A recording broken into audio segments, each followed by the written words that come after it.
Greetings, sir and sirettes, and welcome back to From the Depths with me, Lathrix, and of course, welcome back once more to the vehicle designer, and a brand new vehicle, the Throne of Testing. As the name may imply, this is simply a floating vehicle, not a fortress in fact, simply designed to test out new items by having plenty of space on the inside of it, and plenty of space on the outside of it, meaning we can place new items, test them out, and with a very large open build plan, it means we can also shoot things in front of us relatively easily, and that's exactly what we're going to be doing today, as we are testing out two new items which have been added in the recent patches, whilst I wasn't covering From the Depths. The first item, let's see if I can remember this off the top of my head, is the Radioisotope Geoelectric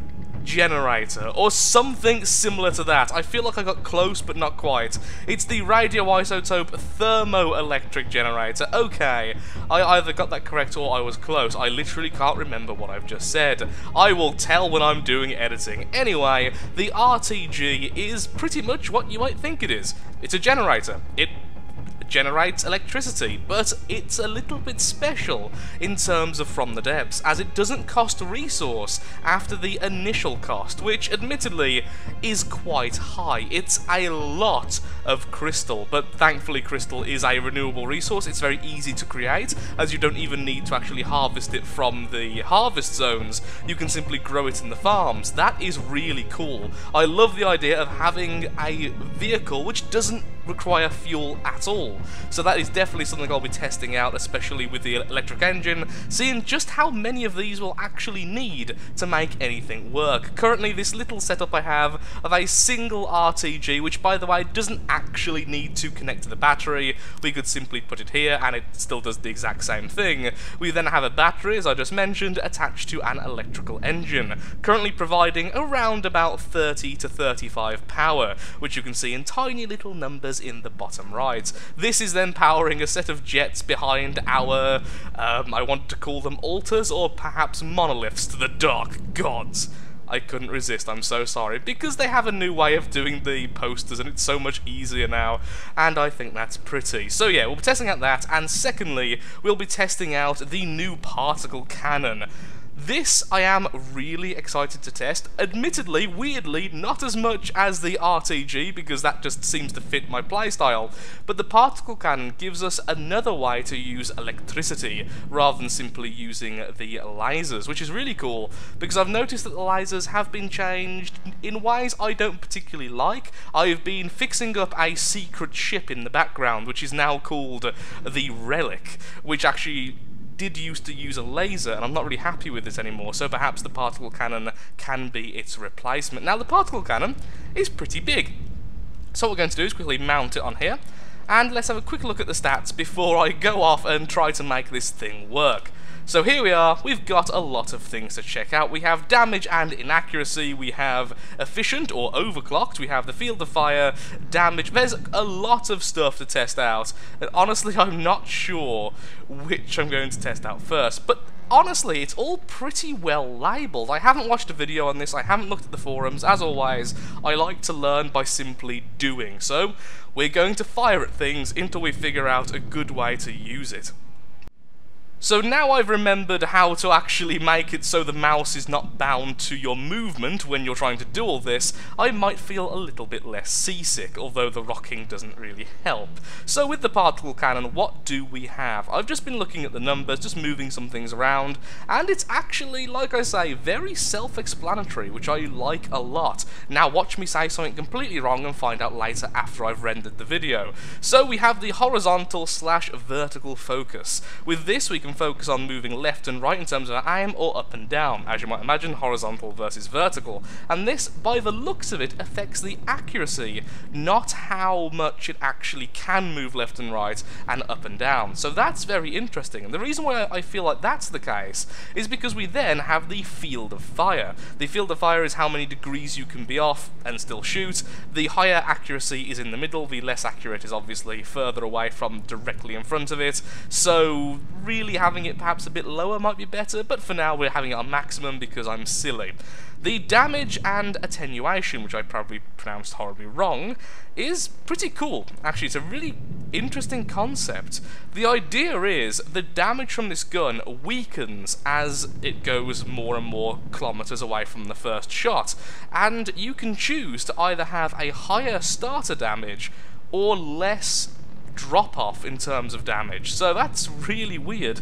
As we can see here, we've got that single tube there, which is currently firing in the air if we do fire it again, and we can see the basic stats. Energy use is 20 per shot, the range is actually surprisingly far, honestly, initial damage is 9, and there's the attenuation. So, as we move this lovely thing up or down, we can see the initial damage is going down, but then the attenuation drops as well. However, if we go all the way to the top here, the range is completely nerfed, the initial damage is incredibly high, but the attenuation is also brutal. So we're going to lose a lot of damage very, very quickly. In fact, pretty much stopping it very, well, any distance away. I didn't want to say quickly again, so I completely changed the sentence.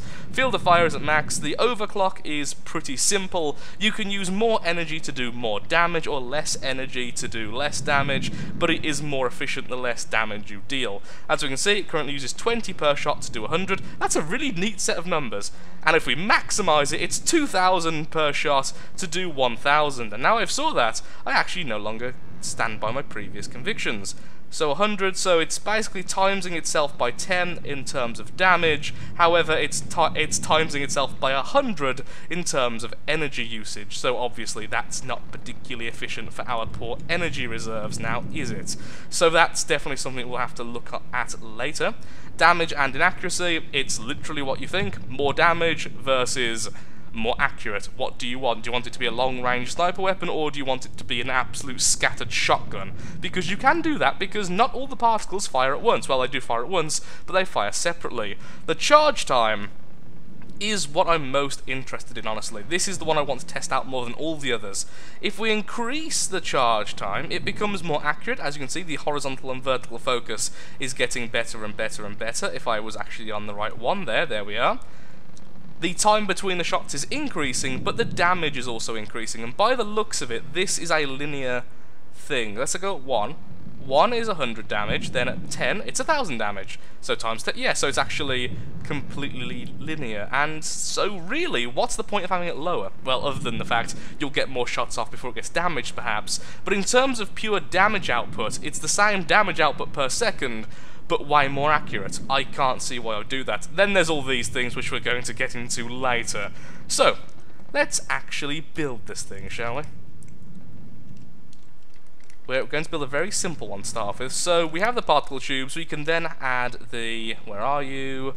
The Terminator, and the Terminator makes this a fully functioning pipe that doesn't shoot into the air. Now what I can do is actually connect these pipes together and put them into, like, this one goes all the way out and then comes back into this one, and that makes, I think, one single powerful particle. At least that's how it looked earlier. There we are. With these, however, we're basically making 4 extremely weak, by the way, because I'm making these ridiculously small right now for our limited power resource. There we are.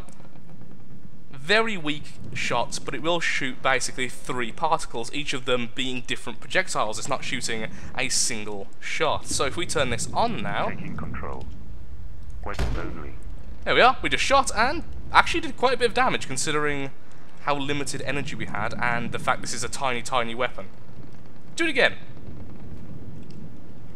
And that is piercing with a rate of armor piercing 20, because that's the stat we currently have. Fire again, please. Do the thing. Thank you. Okay. So then, let's start messing around with things, shall we? That seems fun. So, let's make it completely inaccurate by increasing damage massively. It was hard to tell. Do that again. You're apparently now very inaccurate. We're saying that we're also very close to the target, so it doesn't really matter too much. Okay, that was pretty cool, though you did just hit a damaged tile. Do another shot, and then we'll change it again.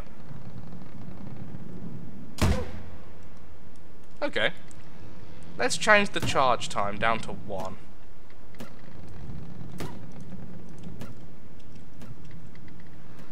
And now it's far less accurate, as we can see. And some of the shots are actually going off. And that's pretty bad, because how close this target is. I think that's more showing how much damage per second we're actually doing, because the other shots were every 10 seconds. Also, we simply don't have enough power right now. That's also that's something to be concerned about. Okay, so already out of power. Processed resources, I think it was. Let's add one of these huge ones. We'll add a couple over here. 1, 2, 3. And by a couple, I mean 3, obviously. The smallest one produces 50 per time. This one produces 675. Of course, the problem is we don't have enough reserves, so let's also increase our battery a little bit. There we are. Massive battery reserves, a much powerful electric engine because of this, and now this isn't running out of energy, and as we can see, it seems to be doing a lot better. That one shot went absolutely miles. Okay. Off. Turning off. Okay, so what do we have here? We could probably overclock this to see how silly this can actually get. Now that's going to require 6,000 per shot per limb, and there's 3 limbs. If we maximise this, it's going to cost 60,000 per shot, which means we simply don't have enough for even one of the limbs. That is actually crazy. What we really want to look at is about 7,000 maybe? 6,000 would be a lot safer. Okay, 6,300 each. That should be pretty cool. And let's begin again. Taking control. I keep on thinking it's this one. West only. Oh wow. Space-wise, that's doing pretty well. In terms of accuracy, though, it's absolutely terrible. And if we wanted to make it more accurate over a longer distance, we would have to sacrifice a lot of this. Which would, of course, decrease the damage massively, but now it can fire at a longer range and still deal the same amount of damage, and then we'd have to decrease damage again to increase accuracy and all this other stuff. Okay, so what I'm going to do is quickly skip ahead now, make this a little bit bigger, put down a load more of these, and test out a couple of different modes to see if we can find one we actually like.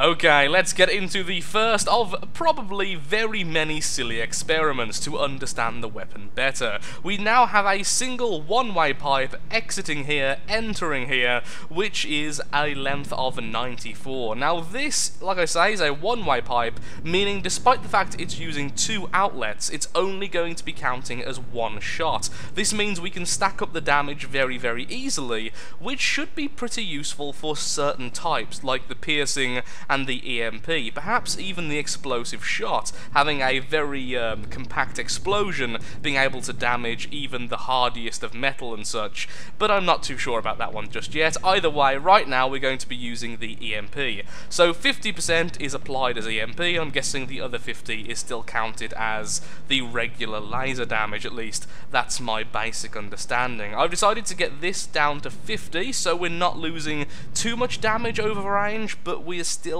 actually doing a lot of damage. I've put the horizontal and vertical focus back into the middle because I feel like I was being silly before, and the inaccuracy is at 25, so it's favouring accuracy, but it's still probably going to miss quite a few shots. We're also quite efficient because honestly I don't have enough power. It really does feel like if I had a larger version of this laser we could make it really efficient and do the damage, or we could go absolutely silly and have loads of battery power and do a ridiculous amount of damage. But it does feel like the larger ones have a lot more rewards than the smaller ones unless you have a stupid amount of power to spare, so you can overclock it all the way. Actually, if we look, if we overclock this to max, as we can see, that is silly. 1,880,000 per shot, range of 6,438 meters, initial damage of 470,000, which of course could be upped dramatically if we change some of the other settings. So for now, let's put it back to where it was, so we can actually shoot it. Well, actually, we're a little bit off, but still. So for now, you off. Summon in the enemy. There we are, our test subject. Turning off. So it doesn't kill our little platform, and fire away. Let's see how much EMP we can actually deal. Okay, well, we hit the target. We can see the EMP going through it, and that's still going through. Okay, that looked fairly nasty, honestly. Oh, it's still going. Second shot now hitting. The first one hadn't even ended yet. That one seemed to finish a lot faster. But saying that, that is definitely showing signs of taking some serious damage on the inside. Shields are still up though, which is a little bit concerning. So that's 3 shots. A fourth, maybe? Turret a little bit damaged. Yeah, that's done really well, considering how large this vehicle is and how small that weapon is. Although saying that, we have had to do a lot of energy to actually get it running. It can definitely cripple a turret in one shot, which is definitely what we want against larger vehicles. Actually taking out the AI isn't really going to happen very often. But saying that, that was very impressive. AI dead. Oh my god, as soon as I said it, it happened. That was impressive. I've got to say, that was very, very impressive. So, as an EMP weapon, this definitely works out pretty well.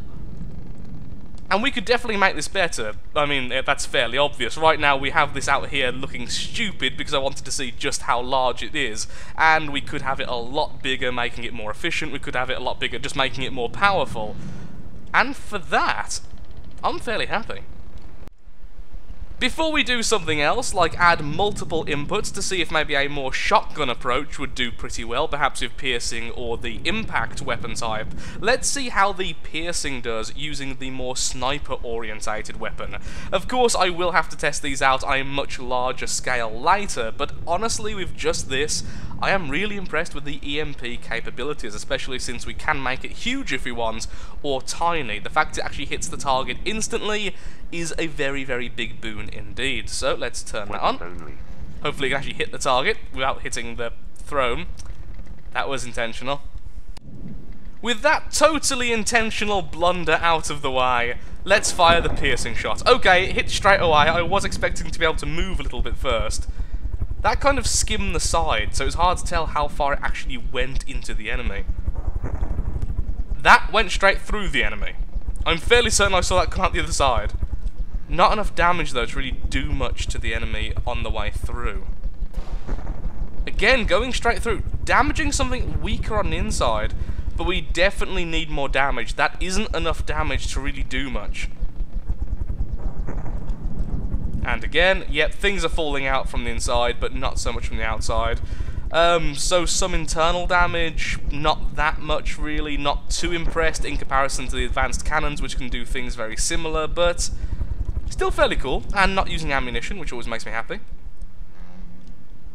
So what if we swap that for the lovely thing known as impact? Allow our power to charge back up a little bit. Sadly, we are shooting before the power is fully charged. Okay, that was pretty cool. Destroyed the outer armor and damaged the turret in one shot.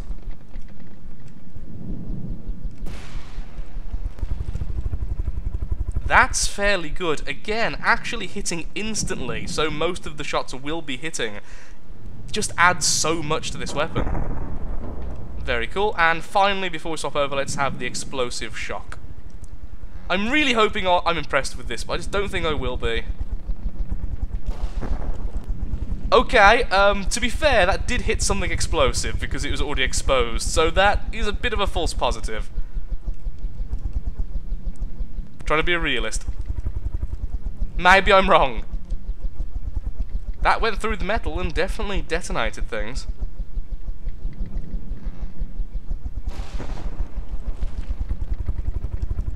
Okay, I'm impressed enough by that. It's actually doing less damage than it looks. The huge explosion radius, though, is very much appreciated.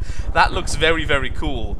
But it's... if you actually look at the damage it's dealing, it's not really doing as much as you might think. And the reason why I was so pessimistic about that is because that's exactly what the cram cannons are like when they hit a target. This massive explosion, little bits flying everywhere, but really you're just leaving scorch marks. I lied. I have no idea what to think about this. Half the shots are doing just glorious damage, and the other half just not enough. I feel like against lighter enemies with less armor, that's going to be fantastic. So let's take away the enemy yet again, and now let's make it more let's make it more balanced. Let's have an element of everything. So I want the rate of fire to be more like about a 4 or something like that. Damage and inaccuracy down back to about in the middle. Efficiency, I do actually want it to be a bit more efficient though.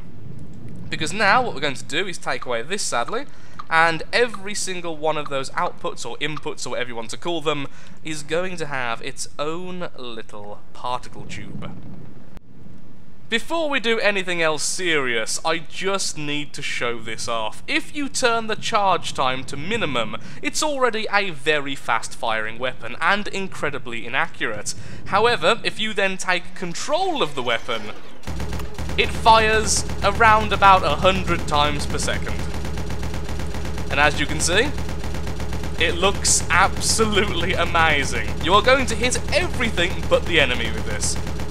And then maybe the enemy as well. Maybe even the seagulls will eventually be killed by this. After quite a few tests, and being disappointed with some of the results, I've found out two things. First of all, going down the middle of the road with this weapon seems to be a bad idea, at least with this size of weapon. Perhaps it'll be better with a larger weapon, but with this, it just feels really underwhelming if you go down the middle path, going for a medium fire rate with medium accuracy and such. It just feels like everything it does is bad, rather than everything it does is being mediocre. So instead, we're going for a full-on short-range weapon. We are basically making a shotgun with a long load time. So we have maximum inaccuracy for maximum damage. We're actually pretty good for overclock, so our energy draw isn't too bad. Our field of fire is still pretty huge. Our damage and attenuation is purely on the side of maximum damage and loads of drop-off. So as soon as the enemy is even a slight distance away, it's going to be worthless, but hopefully with all of this in play and using impact, we should be able to deal quite a bit of damage very quickly, with 65,000 damage being dealt per pipe, and we are using 4 pipes, all using the U-turns, meaning each one is their own weapon rather than connecting to each other to combine their power. And against us we have the Bulwark, because the Bulwark is terrifying and completely coated in shields now. Thankfully, this ignores shields, which makes me very happy. So what we're going to do is turn it on and see how it does. Oh wow! Did anyone remember the fact there was a cannon there a second ago? Can I see that again, please? Fire again. Do the thing. Oh wow. That is actually a lot better than I expected. I wonder how this thing would do with piercing, or even EMP then. Short-range EMP shotgun. That has gutted that, and the Bulwark has legendary healing abilities, but it's actually outdoing it. Fire again. You have made me very happy, weapon. Okay, this one I'm definitely keeping in. So, swap over to EMP for a second. Or maybe shotgun, sorry, or maybe explosive after this.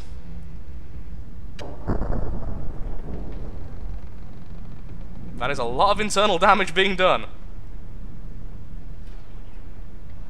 And it's sinking.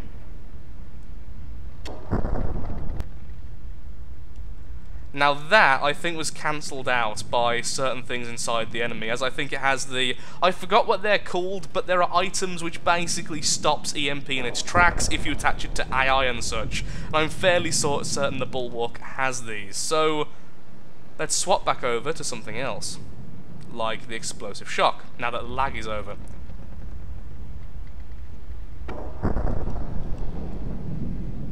Not as impressive as Impact, but still pretty cool. And finally, go with Piercing.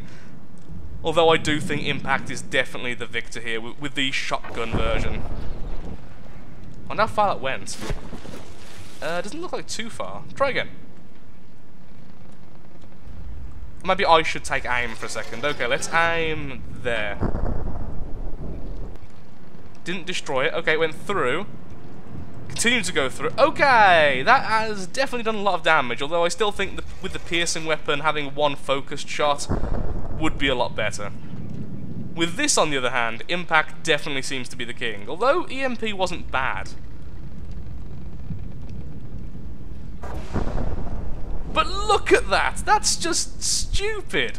It still goes through the enemy armor, but it destroys everything in its wake. Of course, not going as far as the piercing, having only half of the armor piercing value.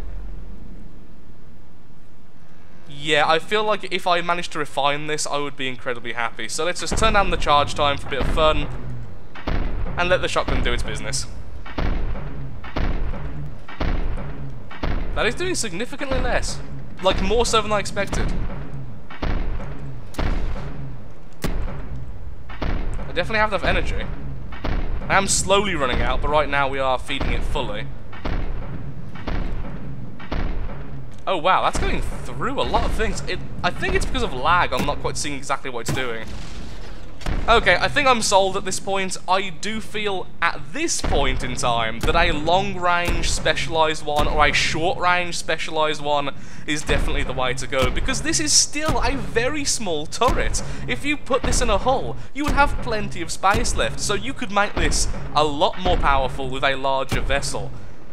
And that's exactly what I plan to do, as I am bringing back a vessel of old, as I said at the start, which I have now renamed the Relic, and I will be showing that off next time, perhaps using a much larger variant of the particle cannon. A dangerous weapon if it gets hurt, but also probably one of the most fun weapons I've actually played around with so far. A lot easier to understand than a lot of the other weapons, getting into it, and just look at the effect. So, I'll just leave this going on in the background. Thank you so much for watching. If you have enjoyed the video, then of course, likes, favourites, shares, comments, all that good stuff helps out me, helps out the channel, and most importantly, shows that From the Depths is a series you wish to see continued in the future. In the next episode, we are going to do a little bit more building perhaps, but we'll definitely get into the campaign regardless what I do, even if I do end up going on a building spree, and I'll try and cover these in a little bit more detail, but honestly, there's not much to say. They cost a lot of crystal, and they power batteries for free. That's pretty much that. Poor Bulwark. Would have killed us if the AI was on though, so it can at least feel happy about that.